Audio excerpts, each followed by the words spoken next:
We try. Let's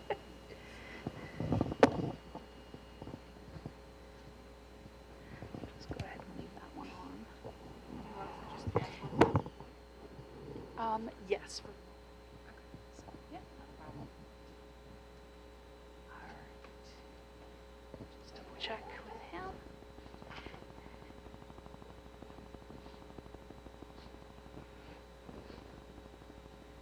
We good? I'm good.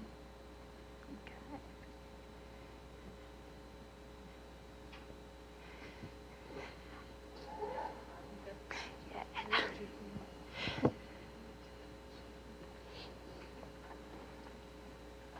Okay, good morning, everybody. Hello, hello. Thank you all for coming out today. I hope you have enjoyed the lunch that Courtney arranged for us. Thank you so much. And our thanks to Wegmans for providing the yummy food. A few housekeeping issues real quick. We do have the restrooms down the hall over here to my left. Ladies' room is on the right, men's room's on the left. I've passed out some index cards for folks. We're going to ask that you, as you have questions come up, to please write your questions on the index card. So that way we'll have the presenter answer those questions from the stage, okay? All right, I'm just trying to think if there's anything else. Thank you. The emergency exits are there and there. Okay, we're good. We do want to make sure that everybody, yeah, we're not on an airplane, this is true. We want to make sure that everybody has signed in. We do have the sign-in sheet at the back. And for folks who have, and I just lost that train of thought. It'll come back to me if it's important. I'll get there. Thank you. That's where I was going. Thank you. So usually when Courtney comes out to present, she brings emergency kits with her.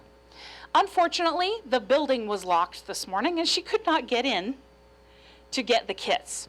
So if you have not received one before, because we did have her come out and present back in March, so if you have not gotten an emergency kit from Courtney before, we can take your name and address. We've got a form at the back, and she will send one out to you so that you can be better prepared.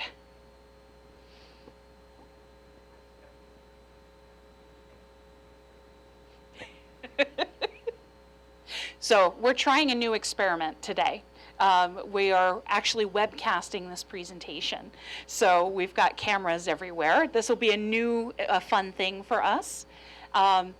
And it'll give better access to folks who are not able to travel to us, which is a great thing. So with that done, I will go ahead and turn it over to Courtney. Thank you so much for being here today, Courtney. And this is your remote clicker. The clicker.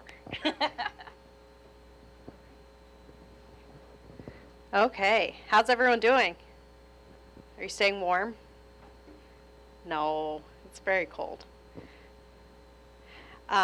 So thank you guys for having me today. My name is Courtney Arroyo, and I'm from the Fairfax County Office of Emergency Management, and I am one of the emergency management planners with the county, and I also do outreach to individuals with different disabilities and access and functional needs, as well as older adults. So that is kind of my specialty and what I really focus on.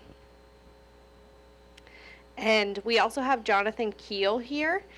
He is one of our volunteers with the OEM Volunteer Corps, and he is out here. He comes out and does a lot of presentations, and he's a really, really great member of our team. So if you have any questions, I'm sure he can answer anything just as well as I can. Okay, so we're going to talk about emergency management. We're going to start out by telling you a little bit about our office and our Emergency Operations Center. So our office is co-located with the 911 call center. And we do have an emergency operations center that activates several times a year, whether it's for an actual event or an exercise or anything that you can really imagine. It's in a really big room, as you can see. We have a lot of different agencies that come together and give us different information about what's going on out in the community. So, for example, during the derecho, we had a lot of different agencies in our operations center, and they were able to tell us kind of what was going on outside the building. So the police department was telling us, you know, what roads were closed, what kind of emergency calls they were getting, and what they were seeing. The fire department, we are tracking the different calls that they're getting.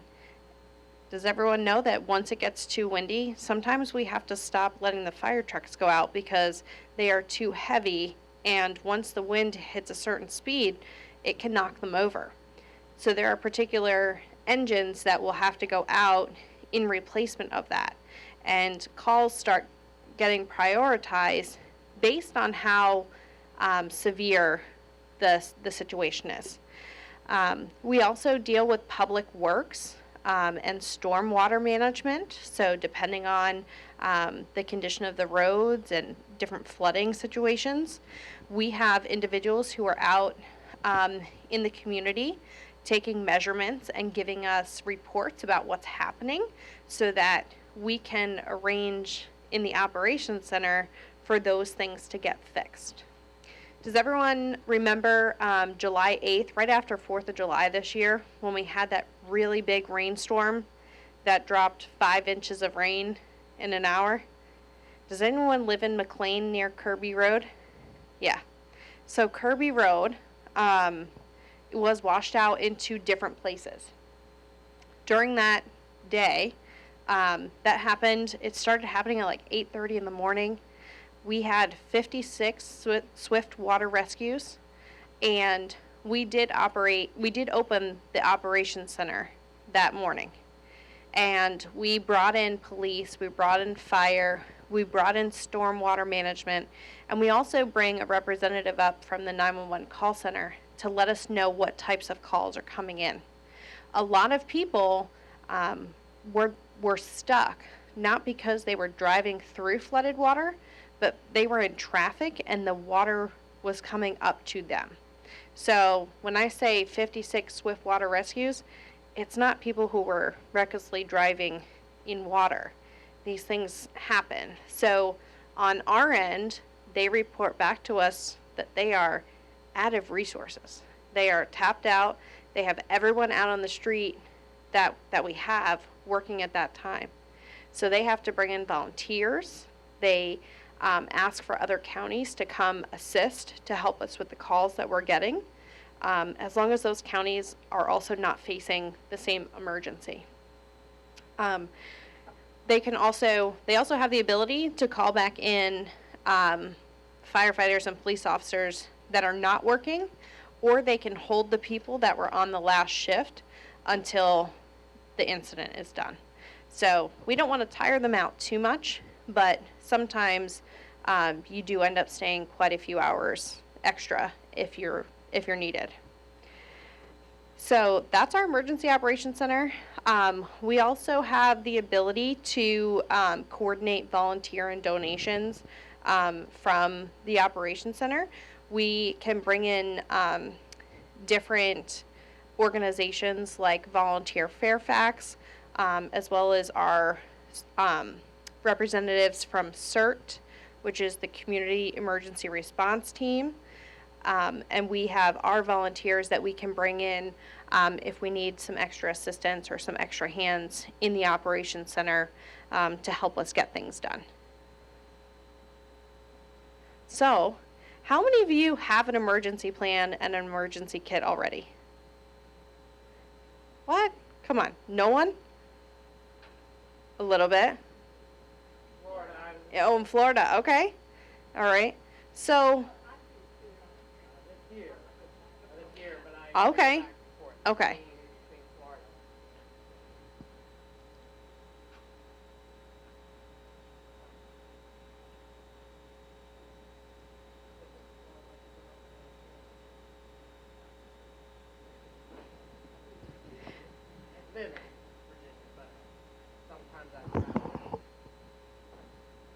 So, my guys right up here up front, you guys don't have emergency kits yet? What? Okay, so I used to have a kit in my car. in your car? Okay. Put it in my car for winter. And that's always a good thing too. So, you guys have homework to do, right? Yeah, it's, yeah, I see, when you say, if I'm ready for any type of emergency for a planning kit, but not here, so yeah, makes me aware of it. Yeah.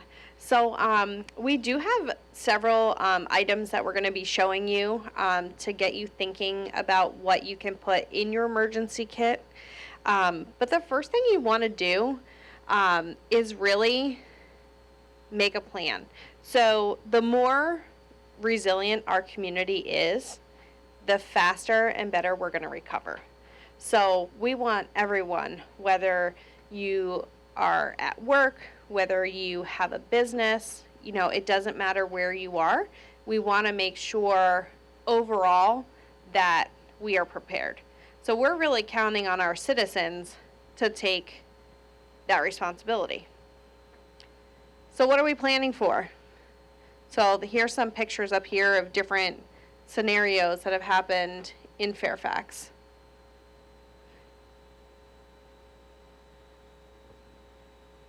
So flooding, this is an actual picture from down in, I think, in the Bellevue area. And when we talk about swift water rescues, this is a rescue.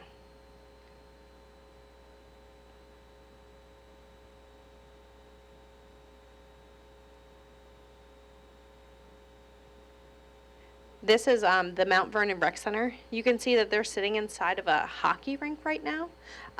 This was an area where they just went for as a temporary spot because people's houses were flooded. So we brought them, to a specific location to kind of figure out what the next step was, if they had to open a shelter, if they had a place to go. And it was also a gathering place for us to provide information to the individuals and the public of who was affected. So winter is coming. We all know that. So we want to make sure that we're prepared. Who remembers the 30-inch snowstorm a couple of years ago? Yeah. We're totally hoping we don't get that again. But as you can see, it is totally a possibility here. So we want to make sure, especially if you can't get out there to shovel snow or put salt down, or even get out of your house to go to a doctor's appointment, that we have relationships pre-built to call a person to help. And, sometimes these might be services that we have to pay for, but if you're not able to do it, we want to make sure that you're staying safe. We don't want to overexert ourselves by trying to stay out there and clean up all the snow.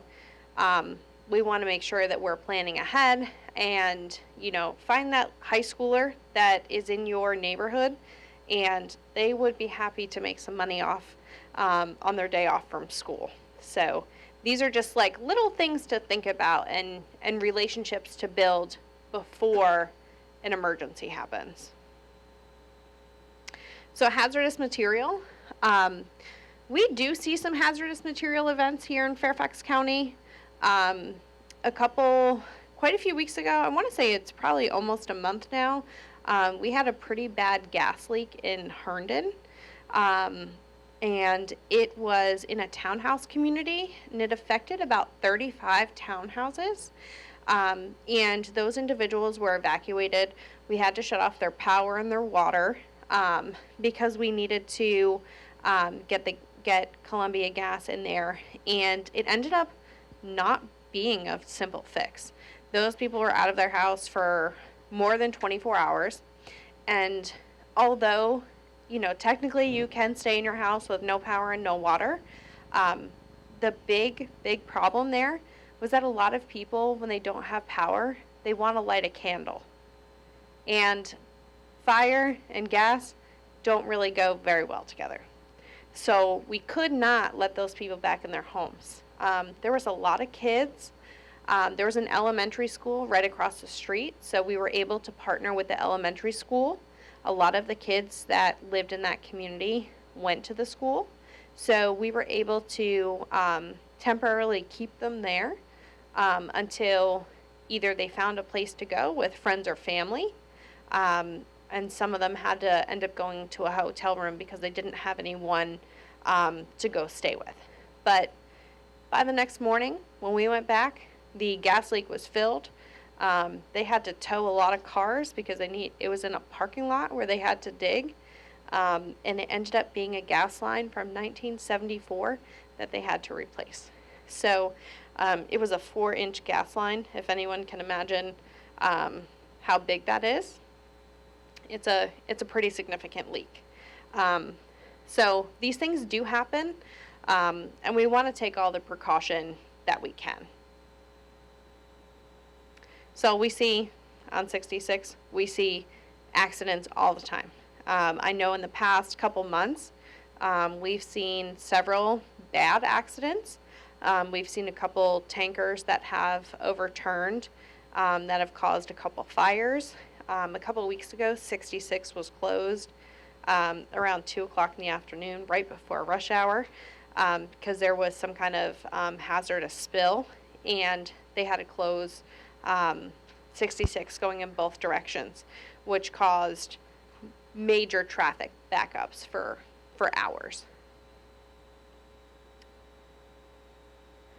So fires, this is a really, really unfortunate one. This is a picture from Forest Glen. This happened about 1.5 years ago in Centerville, and it was a fire that affected it was a 62 and over community that also accepted like individuals with disabilities that had different housing vouchers. The fire was an accident. It was started from improper disposal of cigarettes, and it ended up, the whole building was completely ruined, and they had 88 units and 142 people that were displaced. As we all know,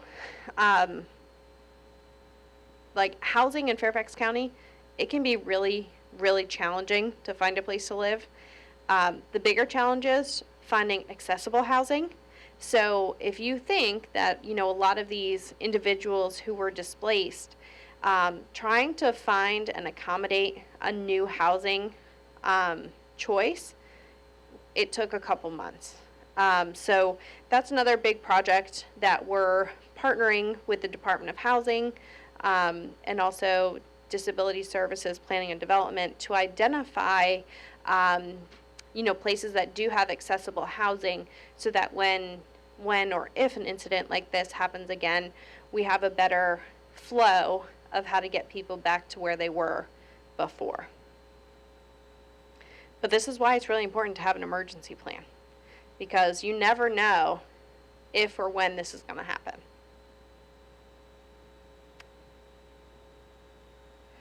The flu. We're in flu season. Hopefully everyone's gotten their flu shots. If you haven't, Target will give you a $5 gift card just for getting your flu shot, and the flu shot's free.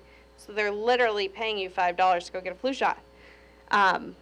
This is a flu shot clinic that happened at the government center during H1N1. We recently held another flu shot clinic at Fairfax High School over Columbus Day weekend. And we were able to give out like 200 flu shots, and we used it as an exercise to make sure that we could deliver a mass amount of vaccinations in case we needed to. But it's really important to get the flu shot beforehand, because this operation to give a mass amount of flu shots and vaccinations, it could take days to get through it. Okay, so how do we prepare for all this? Does anyone know?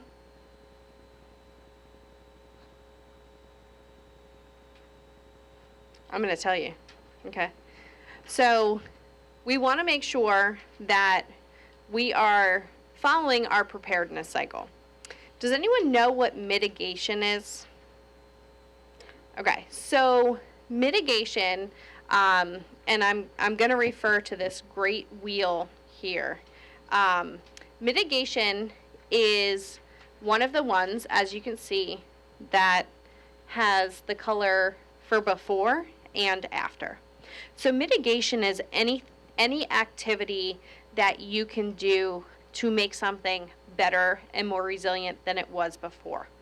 So, for example, if you have a leak in your roof, and you know you have a leak in your roof, and there's a hurricane coming, you didn't fix the leak in your roof, and now you have a really big problem because part of your roof is now gone, and you have a major flood in your house. Well, now you're going to have to go back and fix it. But if you had fixed it beforehand, knowing that there was a leak, for every dollar that you invest in mitigation activities, it saves you $4 in the end. So if you just think about, making those small little repairs ahead of time to make sure that, as you're getting ready for winter,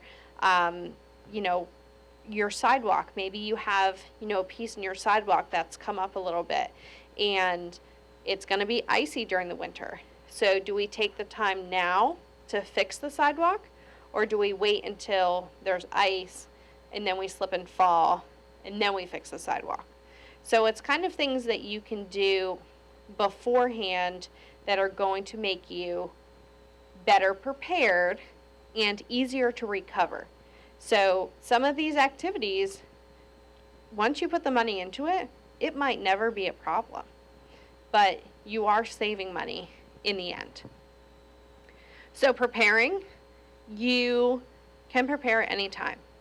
When we talk about preparedness, we're talking about making an emergency plan, letting everyone know who's a part of your plan, that they are in your plan, practicing that plan, putting together your emergency kit, and then making sure that everything works, right? You want to make sure that you know how to get your emergency information, and we'll talk about that a little bit more.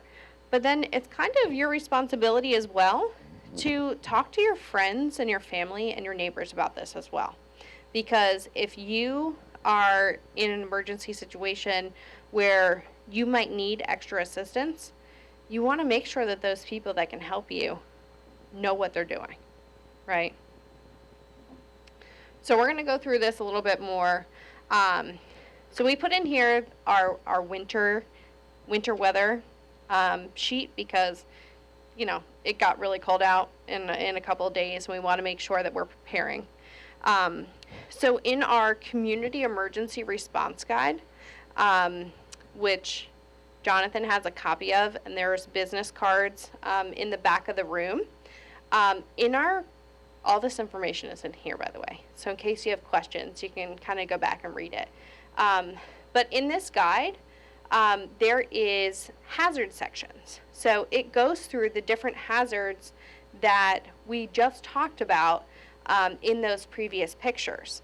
So it goes through winter weather. It goes through extreme heat and flooding and earthquakes and hurricanes. So every page is set up like this.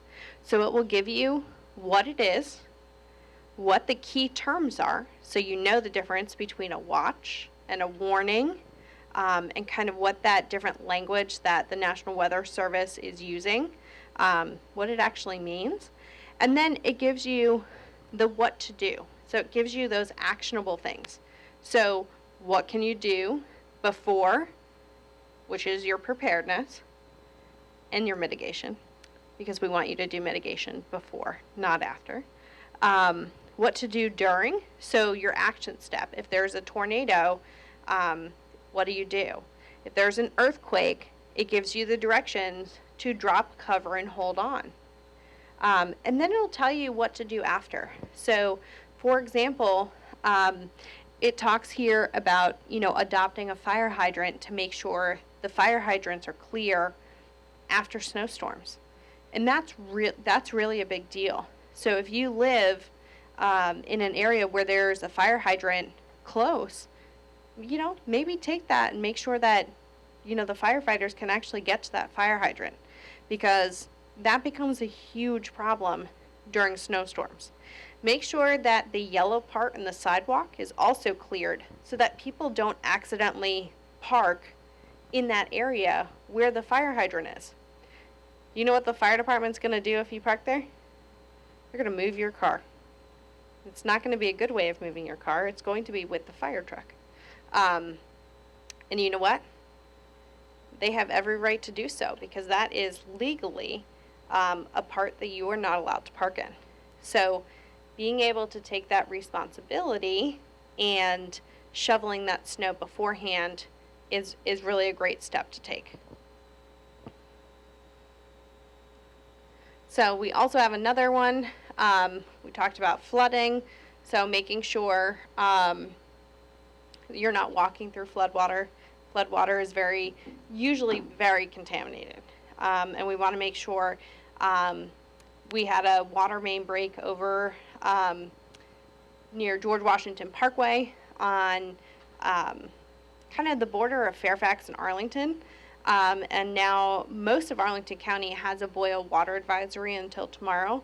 They had to shut down their county government as well as schools yesterday because they had to shut off the city water to most of the county. So these are just different things. So how do you prepare for that, right? You have no water. So did those people have water in their house? Were they prepared? We saw there were some people yesterday on the news that were going and buying bottles of water because they didn't have water in their house. So these are just different things to kind of think ahead about. You never know when you could lose water or power or any of that stuff. So what do we do first? So think, you might not have power, water, you might not be able to effectively communicate with those around you. You might not have access to money. If there's no power, there's going to be no credit card machines. So how are we dealing with that? There might not be any mail. And if it's really bad, first responders might not be able to get to you. So these are just some things when you are planning to think about. You want to take this? Okay. So Jonathan and I are going to switch, and he's going to talk about making a plan and a kit and show you some different items. And if anybody has questions, I would prefer you interrupt me while we're going, because if you've got a question, there's a good chance somebody else has the same question.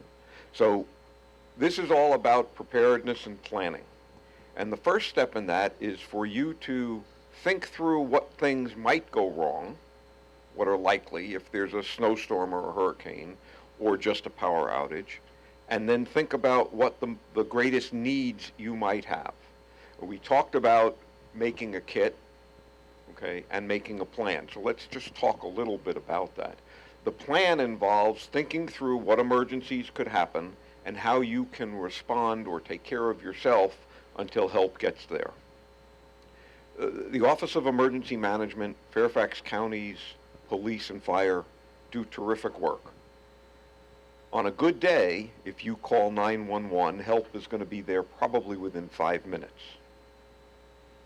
But when there's a snowstorm or a hurricane and you call 911 just like everybody else, it may be a while.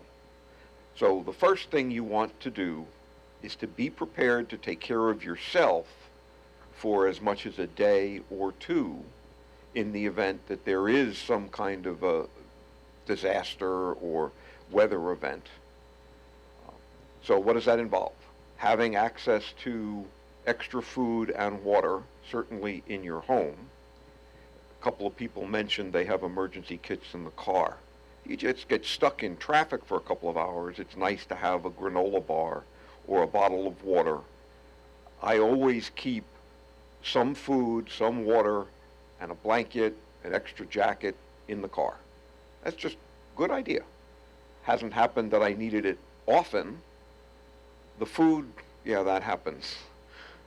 And you just keep replenishing that.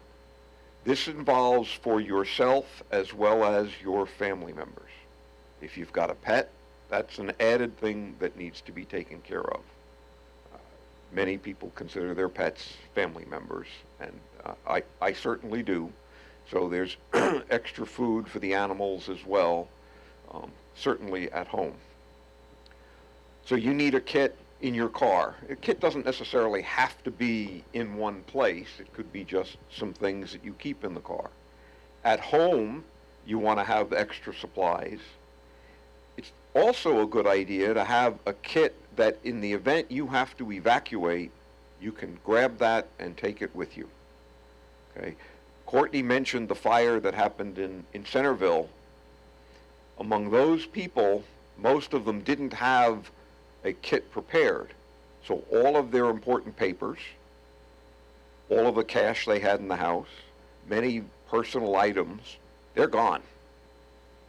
So part of preparing is to make a copy of all of those papers and important things, and either have them in a bag ready to go, or even better, put that copy with a friend or a relative who doesn't live next door to you. Right? Your aunt in Chicago or your cousin in Minneapolis, where a copy of your passport, your birth certificate, those are all really important things, and if the only copy is on your desk, you've lost it. People recommend making copies of all of your credit cards and stuff in your wallet. That's a good thing to do too. So this is things that are relatively easy to do to put you in a much better situation if there is an emergency. Another thing, part of your plan, is contacts, out-of-town contacts. Okay? An example, on 9/11, my wife was at work. I happened to be out in town. I wasn't working that day. My kids were at school. If you were around on 9/11 and tried to make a phone call, it probably didn't go through. Local calls are very difficult. Local calls are very difficult during an emergency because everybody else is trying to do that. Long distance calls, a little bit better. Pick somebody out of the area as your family's point of contact. And everybody in the family contacts Cousin Mary in Chicago. Cousin Mary can keep track of where everybody is so that when you call, she can say, yep, I heard from your kids, I heard from your husband, heard from your wife, I heard from the dog, whatever. Okay, the idea is pick somebody to be that point of contact for the entire family. That can make a big difference in terms of peace of mind. It took me a while on 9/11, I suspect if you were around the same problem, to keep track of everybody in the family. Okay? But if there's a common place for everybody to call, that really helps an awful lot. Some items for your emergency kit. If you've got room in the car for a real blanket, that's fine. This is one of those aluminum Mylar blankets. That'll make a big difference if you get stuck in the middle of the night. Thank you. I might get ahead of myself. No. If you get stuck in the middle of the night. So that's one thing that would be good to have. So your car is with you almost all the time. So I keep a lot of my emergency stuff in my car. I'm going to wave a couple of items just to make a point. First aid kit. Okay, I actually have several of these because I'm a little overboard on emergency preparedness. But just some basic bandages, wraps, tape, simple splint material, good thing to keep. I have a portable charger, okay? So this will charge my phone 5 or 6 times, okay? These are relatively easy to get. This plugs in to charge this, and then I can plug in my phone. This one has a connection for both common types of phone. You want to make sure you get one that works with your equipment. But if the power's gone out in the winter, your phone's going to run down, and you can't charge it, this is, the other thing to remember is if you have a car charger and you have gas in the car, you can turn the car on to charge your phone, but that's a little involved. I got this, the question was what kind of charger. I got this online, and to be perfectly honest with you, I don't remember exactly, but if you go online and look for portable phone chargers, Any kind of like Office Depot Right. store has them, any kind of Office Depot kind of store has them. some other things that I keep in my car, this is just a flare, okay? If I'm stuck someplace, you can crack this. It will provide light, not much heat, but it'll provide light if you're stuck at night, and that could be for any reason at all. Depending on whether you've done some first aid work. Now, I am a member of the Community Emergency Response Team, the CERT team. As part of the CERT training, we get a backpack with a variety of emergency equipment in it. This is as much to help me as it is to help others. So, for example, in my kit, I have a tourniquet, I have bandage material. So if I happen to be behind the traffic accident, people are hurt up front, I may be able to provide some first aid. Okay, but a backpack like this with some food in it, with a blanket, with some bandages, you decide what you might need. I don't go anywhere without a flashlight. That's attached to my pants. I have a pocket knife someplace.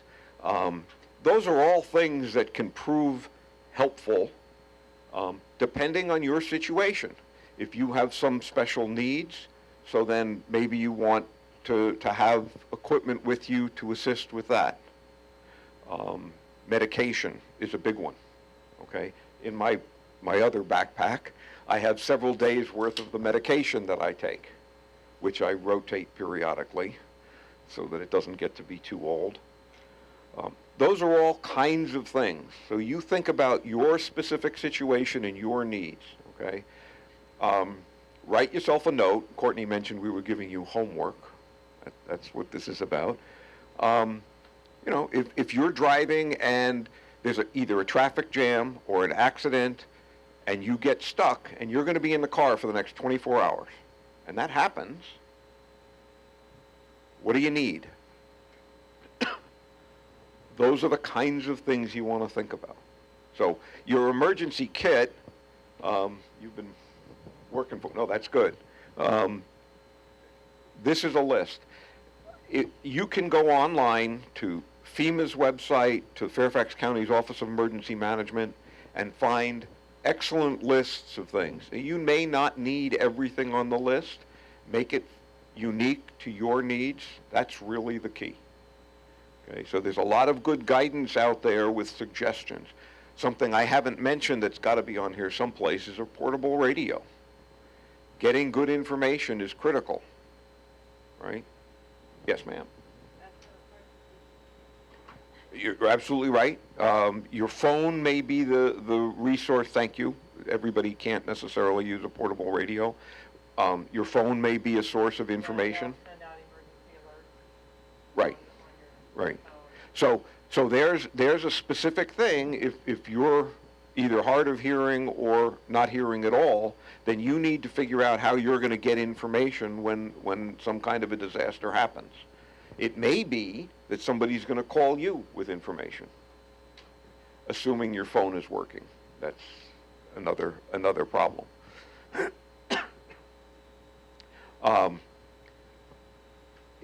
Has everybody either signed up for Fairfax Alerts or grabbed one of the postcards about Fairfax Alerts?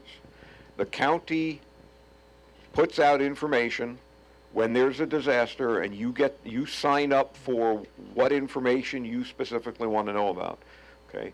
In my case, NBC4 or is that, I have that app for NBC. I have an app for NBC4. That's the one I have. NBC4 puts out information, but that's going to be for the whole area. Fairfax Alerts specifically addresses Fairfax County. And the nice thing about the Fairfax Alerts is you pick what it is you want to know about. I don't have that one. I only have the NBC4. It is free. It's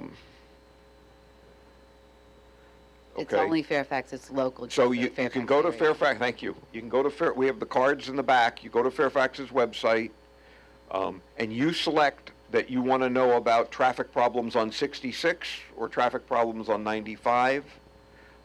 You want to know about weather-related issues. There's a wide variety of choices you can make, and you tell them how to get in touch with you. Phone number, email address, carrier pigeon. Are we still doing carrier? Sorry. So this is a valuable service, and if you're getting too much information, you can then go back in and change what you get notified about. We want people to be aware of what's going on. The better prepared the county is, the better off everybody is. Another thing that's worthwhile doing is talking to people in your community about what is my neighborhood, my homeowners association, my house of worship, what are we doing collectively to help each other? And that's tremendously valuable. That's part of a program we call Neighbors Helping Neighbors. And so is there somebody in your neighborhood who you can help or who may be able to help you? Next door neighbor, is an app, next door. Right, right. The app Next Door is a very good means of What communication. is that? What was that again? That also relies, however, on there being power, primarily, right? Although in some neighborhoods, mine being one, when the power goes out, the neighbors kind of wander around and check on each other. That's a good thing. I live in a neighborhood with a lot of trees. A couple weeks ago, we woke up to trees down blocking the road. Okay, so next morning, a couple of us went out, chainsaws, and we're clearing the neighborhood so that people can get out. We also, during one of the bad snowstorms, had a 5-foot drift across the road in one place. It took us a couple days. So we were stuck in our neighborhood for about 4 or 5 days without power. Okay, that's a challenge. Most of the folks in my neighborhood, at least, had kind of thought that through. Several had generators, and so it was a challenge. That's something to be thinking about. You know, what's going to happen in your neighborhood if there's a bad snowstorm or the roads are closed? What are you going to need? So that's all part of the plan, thinking ahead. If you are living alone, is somebody going to check on you? Okay. You trade phone numbers with a neighbor or something so that there is somebody available, so that if you do have a problem, somebody's coming by to help. Those are all the kinds of things. The key is thinking ahead of what may go wrong. If you want help with that, the Office of Emergency Management, we've got lots of folks, who can sit down and help you take a look at that in the emergency guide, which is available online. Okay, so you can print out sections of it that you're interested in, or read the whole thing available. If you go to Fairfax County's Office of Emergency Management website, you can quickly find this. And it's worth looking through. In addition to recommendations on individual planning, there's information on neighborhood planning. Your whole neighborhood, homeowners association, some civic association, can work on a plan for the neighborhood. That may be very helpful. We are encouraging people to be looking out for one another. Okay? And so a number of communities have begun to build neighborhood plans. And there's a lot of peace of mind in knowing that the folks in the neighborhood are going to take care of each other, help out when that kind of a problem happens. Financial preparedness is an important thing too. Courtney mentioned if the power is out, the ATMs won't work, credit cards won't work. So among other things, it's good to have some amount of cash available, since generally speaking that will still work. You know, is not to be down to your last 50 cents before you go back to the ATM and get some more cash. Um, I'll give this back to Courtney.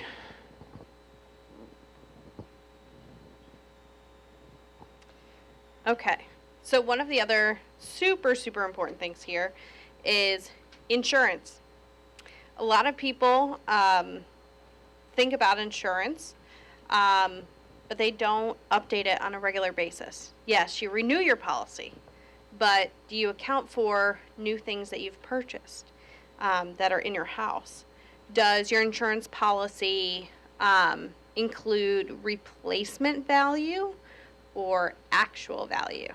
So those are two totally different things. So the actual value is what your dining room table is worth right now.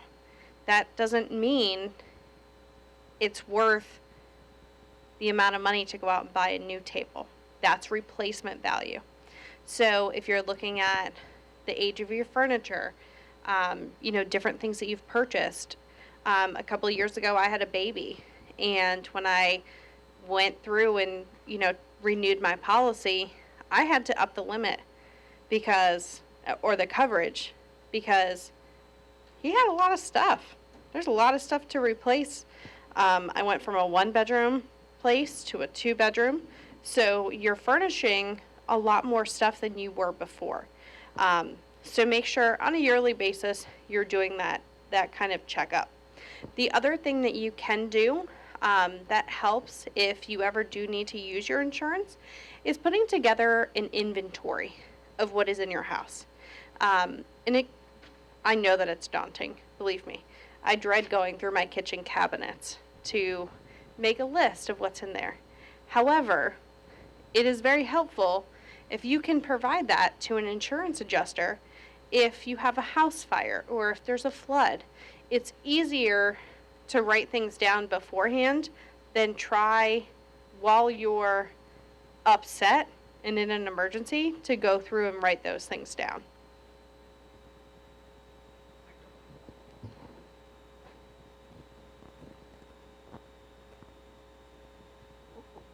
One thing I do rather than making an inventory, because it's very tedious, is I actually just take a video. So I take a video and I just, point things out, zoom in, whatever. And so that's a much easier way than having to handwrite everything down. It is, except when you do have to do a claim, they are going to ask you to come up with a list. Well, I guess at that point you would have to write it all But down. yes, pictures, videos, all those things are amazing to include with your list. But even if you just have a preliminary list, of the big things that you have, because they are going to ask you to detail that out. Jewelry. A lot of people have jewelry, sentimental jewelry. You want to make sure that you have those appraisals. Make digital versions of them. So put them, in a Google document, put them in a safety deposit box, however you want to do that. But make sure that you are, accounting for those things. And when you do have money, you do want to have money in your emergency kit. And by money, we mean small bills, like dollars, $5, those types of things. We often hear during emergencies, especially during hurricanes, that people are paying, $10, $20, $30 for a case of water. Why are people paying that much? Usually because they have $20 bills, okay? It's not because the store is charging them $20 for a case of water, but they're limiting families to one case so that they can distribute resources evenly. But if you only have a $20 bill and they can't get in their cash register, if they don't have change, it's either you're going to pay $20 for that case of water or you're not going to get water. So what are you going to do? Probably going to pay the $20 for the case of water. But those are situations where it totally could have been avoided if you had smaller bills. So the other thing I want to touch on is pets and service animals. Just like you are preparing yourself, they are just as important. How many of you have pets or a service animal? Yeah. You know what? they can't talk. They can't tell you what they need or how they feel. They express emotion, by being scared. My dog, I know when he is not feeling well because he instantly comes and he lays on top of me. And I know that he doesn't do that. And it's a specific, he is laying hard on you. But it's a specific thing where I know that he's either scared or he doesn't feel good or, there's something going on. Medication. Some dogs take medication. My dog has severe anxiety. He has separation anxiety. He takes anxiety medicine on a daily basis. So I have to make sure that in my emergency kit, along with his food, is his medication. In an emergency, your anxiety is 10 times higher than it was before. You also want to make sure you have your vet records. So just as you are thinking about your medical records and writing down your medical information, theirs is also just as important. In Fairfax County, if we do open a shelter, whether it's for humans or pets, because we do sometimes have to open a shelter to house pets, the Fairfax County Animal Shelter will take pets that are displaced due to an emergency up to 30 days for free. You just have to provide all of their vet information, and if you don't have their vet information, they are going to get the necessary vaccines in order to be able to go into the animal shelter. They also want to know what kind of food your pet eats, because we don't want to be giving your pet something that doesn't agree with them and making the situation even worse. So one of the things I'm very involved with is the pets. And while it's terrific that the shelter will take a pet if you're displaced, it's really the last thing you want to do. Make arrangements ahead of time with a friend or a neighbor who can foster your pet for some period of time. You've got individual care. And it can be a swap situation where I'll take care of your pet in an emergency, you take care of mine.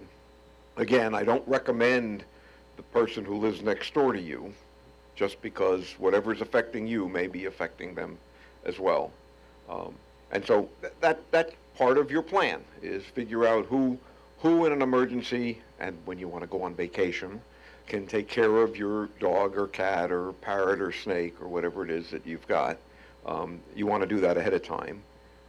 And also, while Fairfax County will take care of most animals, or many, there are some that they will not. If you've got a pet horse, you may have a more complicated problem than that. I should also mention, if it's not an animal that is legal in Fairfax County, if you do hand over that pet, there's a very good chance that you're not going to get it back. There was a situation a couple months ago where, there was a cougar, and then there were some kind of mini monkeys that someone had, and I think there was some kind of fire in their house, and they knew that the animal shelter would help them, but it was classified as an exotic pet. So Fairfax County will work with rescue places to make sure that those animals are properly taken care of in their proper environment. So, in terms of staying informed, we do have a functional needs registry. I am very happy to say that as of next week, we have changed the process to sign up for the functional needs registry. It is still going to be in Fairfax Alerts. It is a subscription, but now when you sign up for Fairfax Alerts, you will go through putting all of your information in. You will check off what traffic and weather you want to receive, and then it's going to bring you to a third landing page where it's going to ask you, do you have a disability or access and functional need? You're going to click yes or no. If you click yes, there's going to be a drop down where you can go and select the access and functional need that best describes you. You will not be able to automatically select all of the categories anymore. It will be a one check by check, because right now people don't use the drop down that's there. So we're going to change the process, and we're working on cleaning up all of the data so that we're not getting a mass amount of people signing up for all the needs. It is accurate data that we do try to use. It is only a system that is used to message out during emergencies. So, for example, on Halloween, there was a big storm that was supposed to come through, straight line winds, similar to the derecho, and it could have produced some large amount of tornadoes if it was placed in the right, setting. So I did send out a weather message to that group, letting them know what the forecast was, encouraging trick-or-treaters to go out earlier rather than later. And people are happy to get the additional information. But one thing I do want to mention is this is not connected to the 911 call center or police and fire. This is just an emergency messaging tool that we use.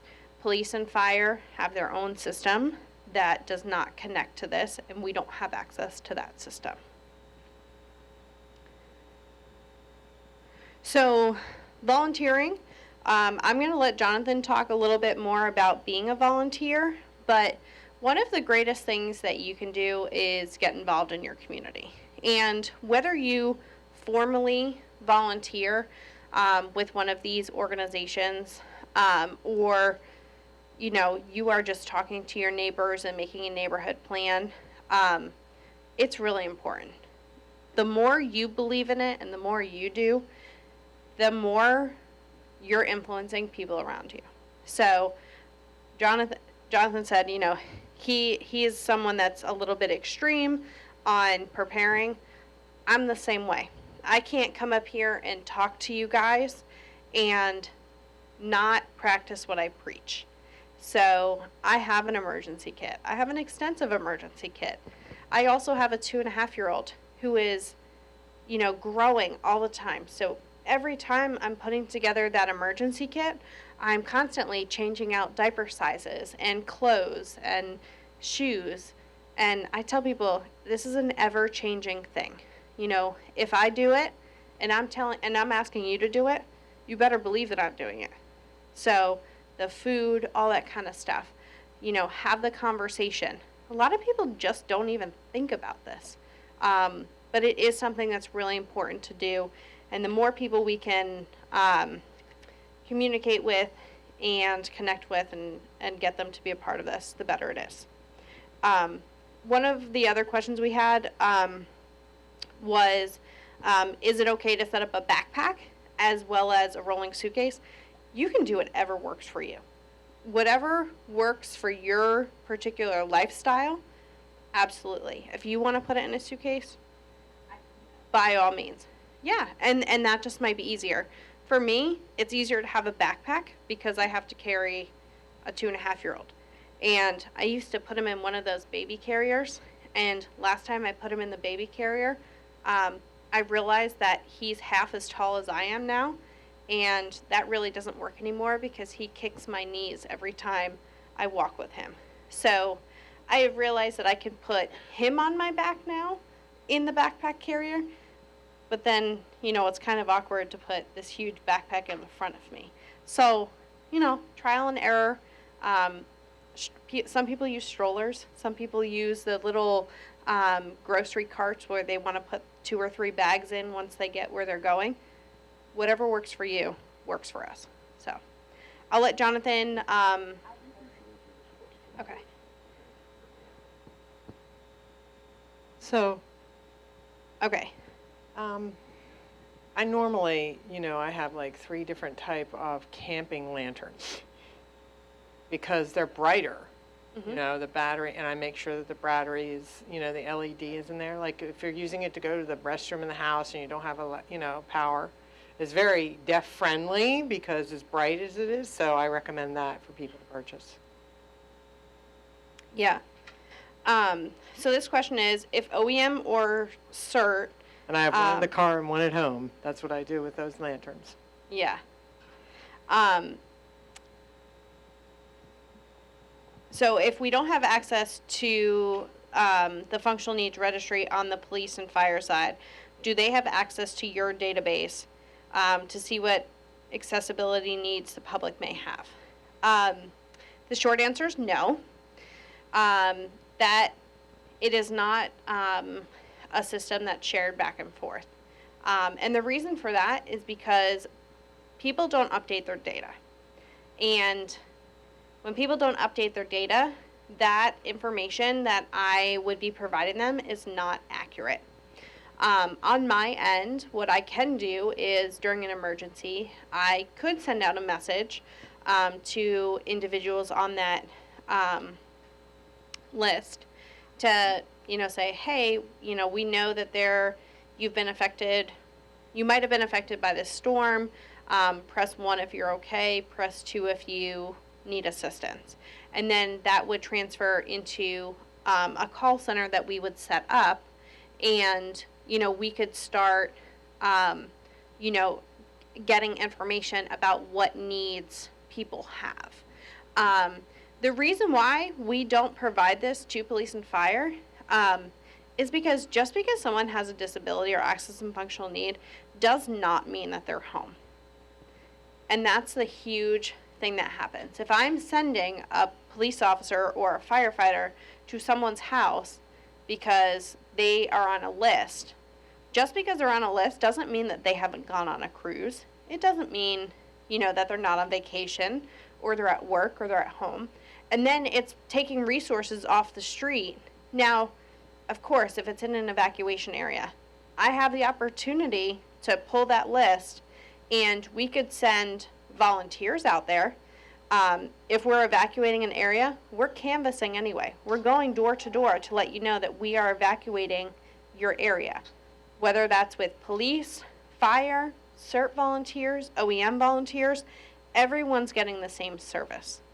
And we've had many conversations over the years that Fairfax County operates in an all hazards function, which means that no matter what the emergency is and what information we have, first responders are responding the same way. They're not, just because, we might know that someone, in the building is in a wheelchair, they're still going in and they are, doing their normal sweep of everything the way that it would happen. They're not skipping over apartments or units because they have a system on how to do it. And that's the way Fairfax County operates. That's a way that most of the fire departments operate around the country. So could this information be useful? Absolutely.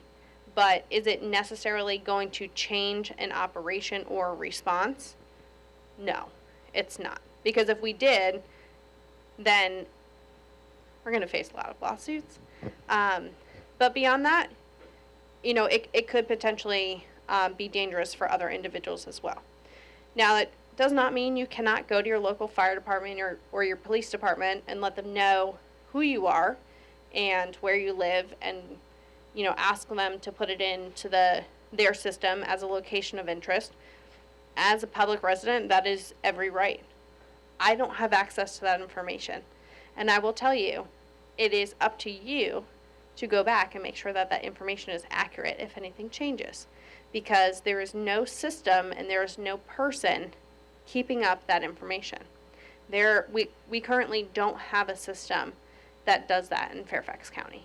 So I know a lot of people are advocating for some type of pre-notification system to police and fire. Emergency management is happy to use any tool that Fairfax County gets, but it's unfortunately not our decision, and it's not even a system that I would really even use because it wouldn't change what I'm doing and what I'm messaging out. Does that answer everyone's question? I hate that question. I hate being the bad person. But that's just really the hard truth of how it's kind of working in our county right now. I want to follow up on something that Courtney just mentioned about visiting with the local police and fire department. That's a very good thing to do, whether you have a functional need or just some curiosity. You'd be surprised at how much both the police and fire department appreciate a local citizen coming by to chat, to talk, say, hey, I live in the neighborhood, and just wanted to see how you all are doing. Bring cookies. Each one of the police stations has a public outreach, public communications officer whose full-time job it is to interact with the public.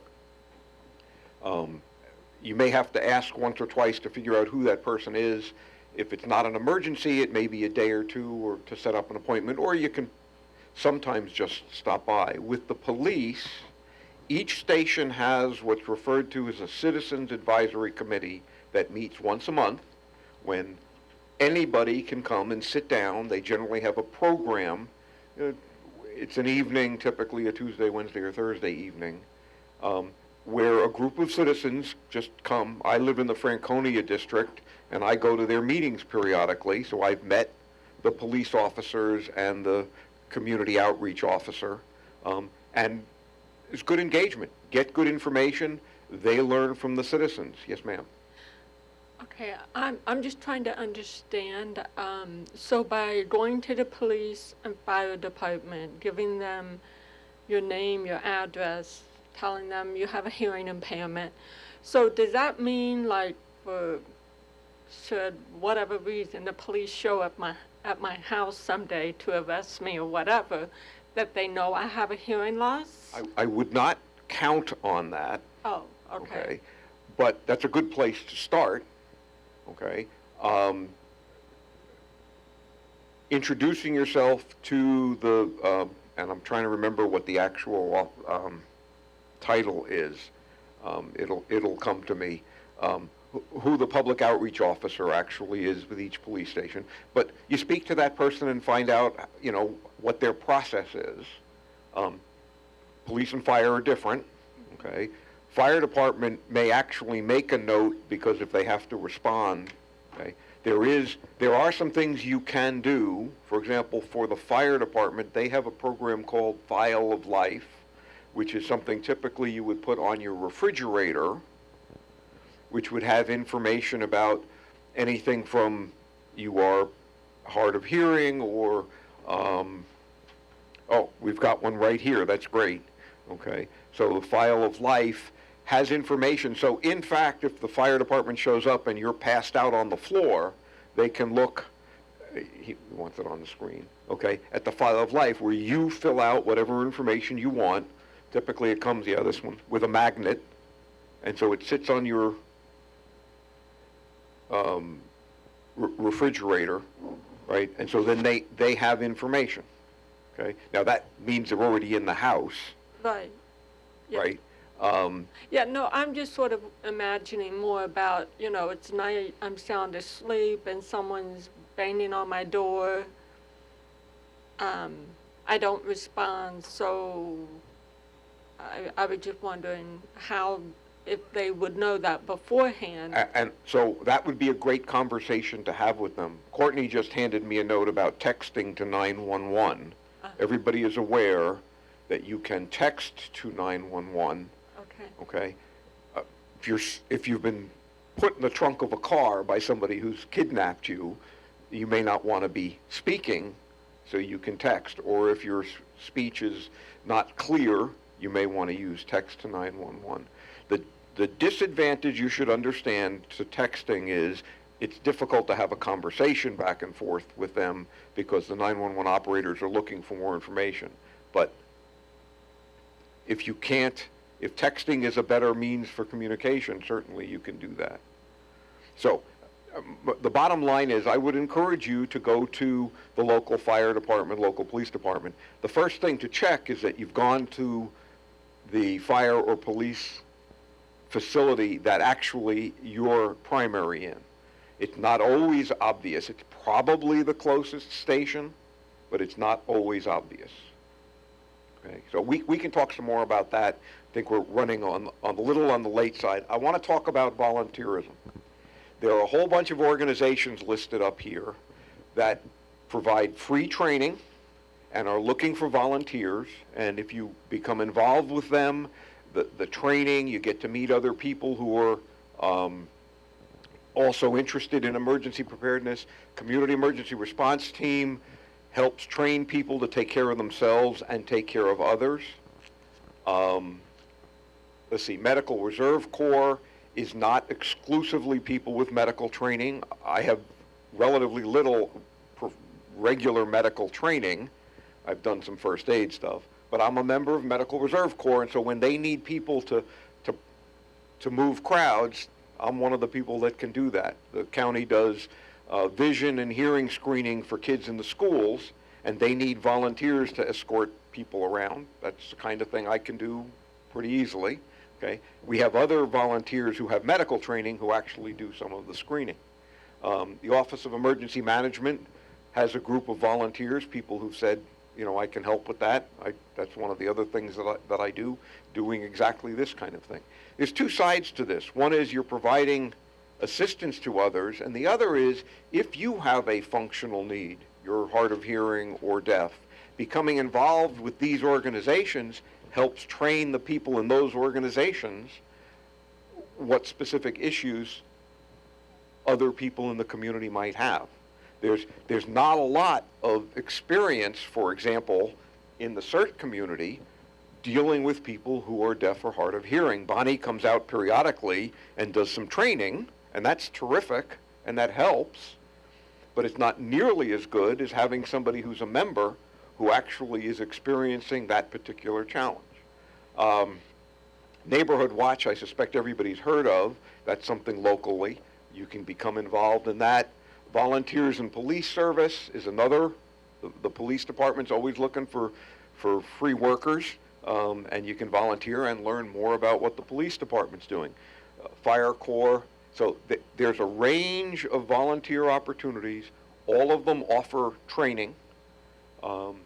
There are some limitations with each program, but there's a role for everybody in every one of the programs. And so if you've got some time, this is a terrific way to become involved in the community, get some training, learn more. They're all involved with emergency preparedness.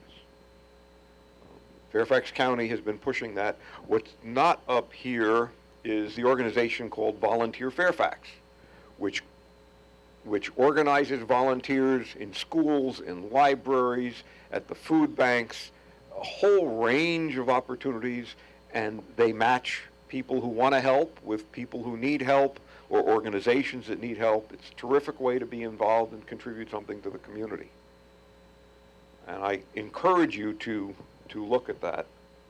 You want me to keep going? What's next? Are we at the end? So we will hang out for a while if people have questions. I had it. Yeah, we've covered response and recovery. I guess the one piece on recovery, after a disaster, recovery can take a long time. Believe it or not, FEMA still has an operation in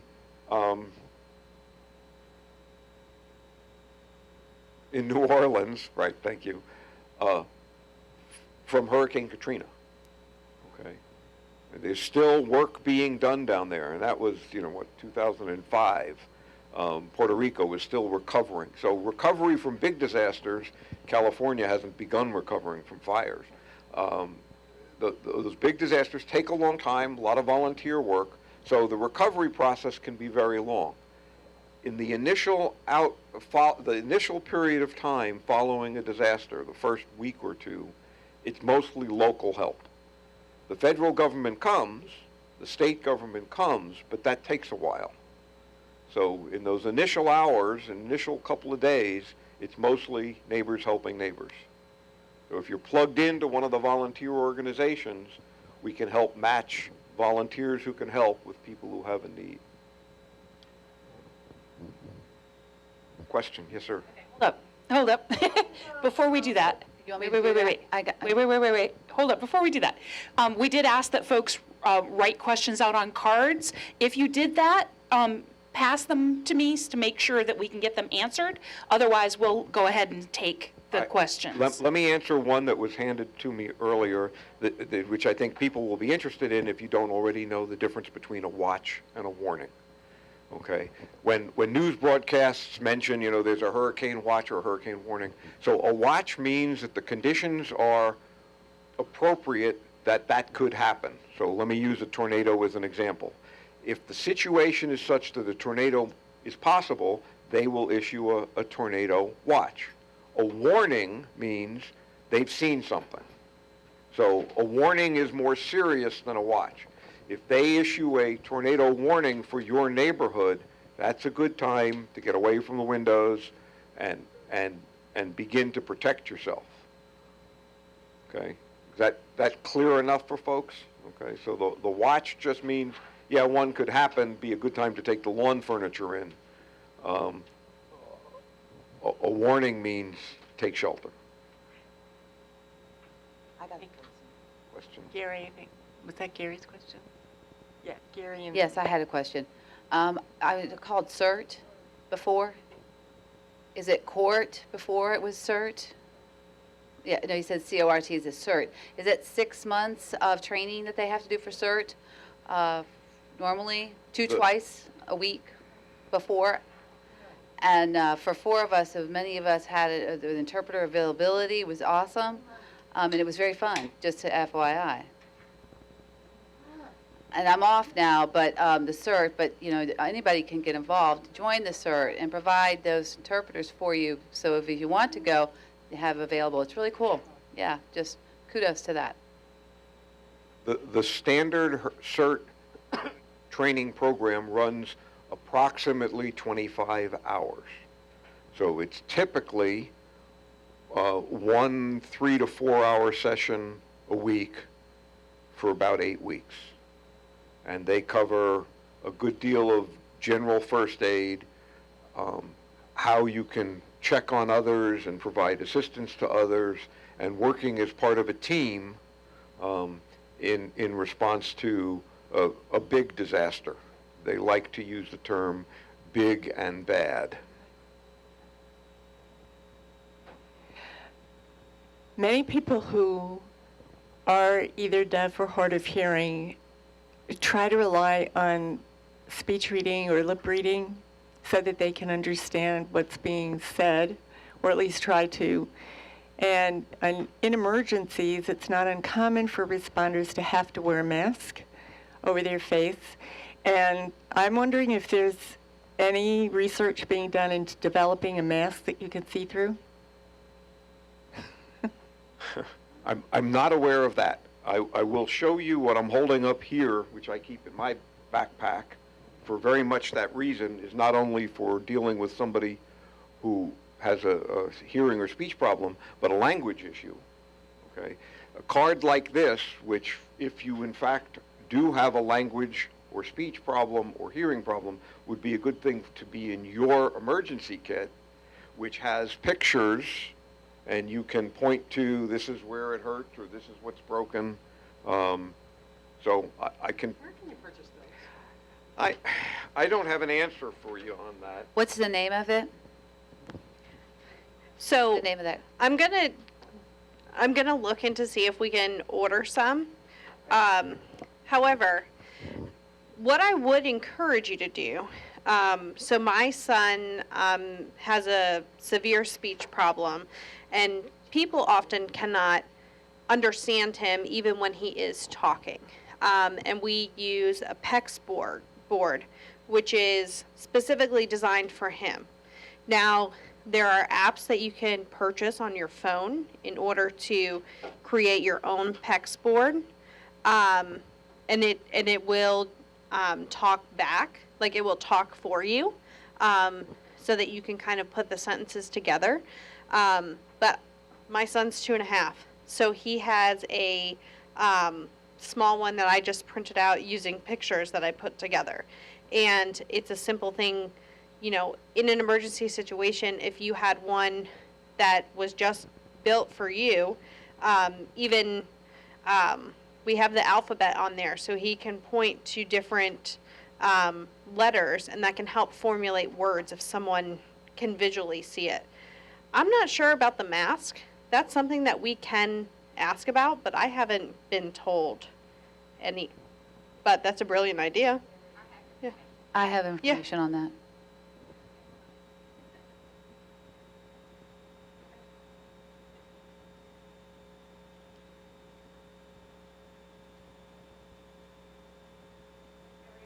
Mask available, used by dentists and doctors in emergency room. But the one that I think she's talking about is, it's cloth held, and you can speech read through it. The problem with that mask is they're trying to figure out how, in temperature differences, do you prevent it from fogging up? See, that they're working on that right now. It's available in dentist's office, but you have to ask the dentist to purchase it. But for fire responders, emergency responders, in different temperatures, they have to figure out how to keep clear view vision. That's all the information I have.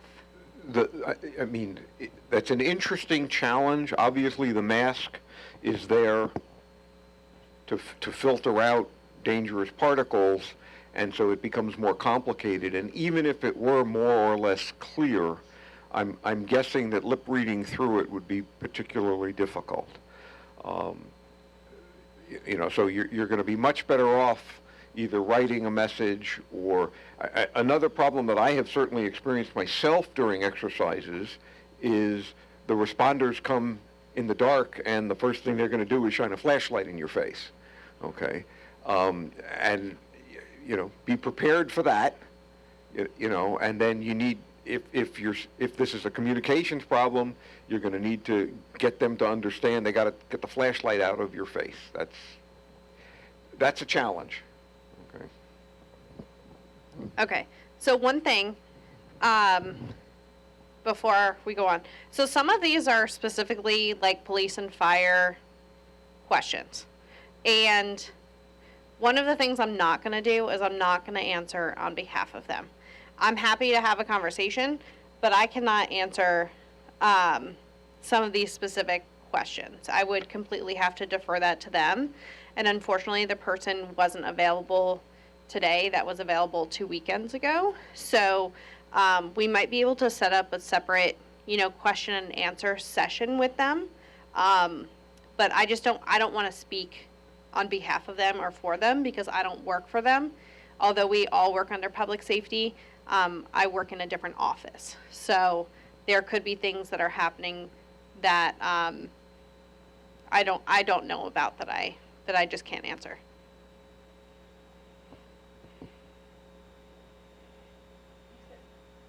I understand that. I wrote that question. I just didn't know if they were aware about, those kinds of devices or what have you. I mean, I'm aware that the police and the fire, departments, they have their own areas of expertise, whatever, but I'm not sure if they know about those special devices or those locks, those special locks that they have. Yeah. Yeah. So the only.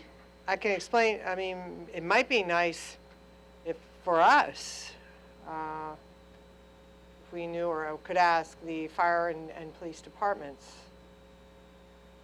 if we needed 911 assistance, if the police are trying to respond to us or, whatever, and open the door. That happened in Arizona. They have a great program where, particularly for people that are senior citizens, they have a particular type of key or lock, that they would go in to access that person's home. I'm thinking that might be usable with deaf or hard of hearing people. And that might be an idea of using that type of service with fire and police department. Yeah, it sounds like it might be a program that would be like grant funded. I am not aware. The only thing that I am aware of right now are the smoke alarms. And that is through a grant program. But I will tell you, if you call 911 and you do not answer your phone, or if there is some type of an emergency, or you don't answer the door, I meant, if there's some type of an emergency, and you're still not answering the door, they will knock in the door, whether you answer the door or not. And, I That's mean. what I'm trying to do is prevent damage too, unnecessarily. Yeah. So what they usually do, like in apartment buildings, they have a way, it's called a Knox box. Those are very expensive. So they do have like a code to get in, but I will tell you, if we had some kind of program and they have a code to get in, everyone's probably going to want a unique code for their house. And once the unique code is out, or you're using a specific fire department code to get in there, it's not a secret anymore, and then people can get in your house. And they don't carry around. It's not a Keys. code, it's a key that belongs to the homeowner, Yeah. you know, They're- particularly for senior citizens. I don't see that.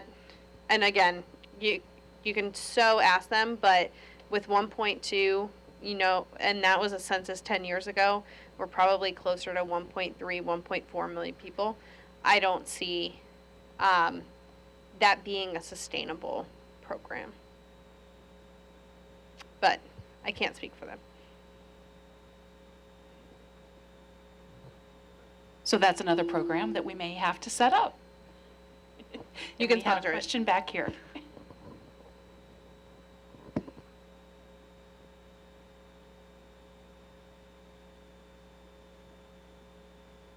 Well, the way we were talking about with the fire department, and particularly how to communicate with them. I was just thinking, in the event of a fire or a disaster, what have you, they're not going to really worry about primarily just communicating. I mean, the fire responders or whatever are going to do what they need to do to get you out of the dangerous situation immediately. I don't think they're going to really have much regard about your communication needs in that moment. Later on, that's going to become the issue. But in the immediate need, your safety is going to be the priority. And I will tell you, in the gas leak that we had a couple weeks ago in Herndon, there were people that were home that didn't answer the door, and the fire department went in, and they, broke the lock on the door, and they went in because they needed to ventilate the house, because there was a chance that there could be so many, chemicals in there that people could die from it. A gas leak, it could be very deadly. And they did open up several homes. And of course, we had it taped off so that individuals, and there was police and fire, no one could go in and out. But in those circumstances, if we know that someone's in there and they're not answering the door and it's between life and safety, they're going in. They're at least going to open the door and they're going to do what they need to do to deal with that situation. And that's what insurance is for. That's what HOAs are for. And, I mean, you kind of, I want to say, deal with the damage after. But they're also not going to let you go in and not have a way to lock your door once you are able to go back in. We had a situation like that in Bailey's Crossroads where there was a big fire and there was carbon monoxide readings in the building, and they did have to open the doors and ventilate them. And we brought in locksmiths that were able to repair the doors so that when people went back in, their stuff wasn't stolen or damaged or whatever. But that was a situation where in that point in time, there were kids on the other side of that door. And just because a parent is not opening that door, in that kind of situation, we can't force you to leave, but we can open it and ventilate it. If you choose to stay, that's your thing, but we're not going to put other people in harm to protect a door. It'll be dealt with after. Good? Thank you all so much for coming out and talking to us today. Thank you. So, folks, Courtney and, thank you, Jonathan, are going to stay. So if you have more questions you'd like to talk with them individually, In the meantime, there's a pink sheet that's like our feedback form. Your feedback helps us improve our programs, so please fill that out for us. And there is still food, so please, if you're still hungry, help yourself. If you want to take some home for dinner, please help yourself. All right, thank you all so much, and we'll see you next time.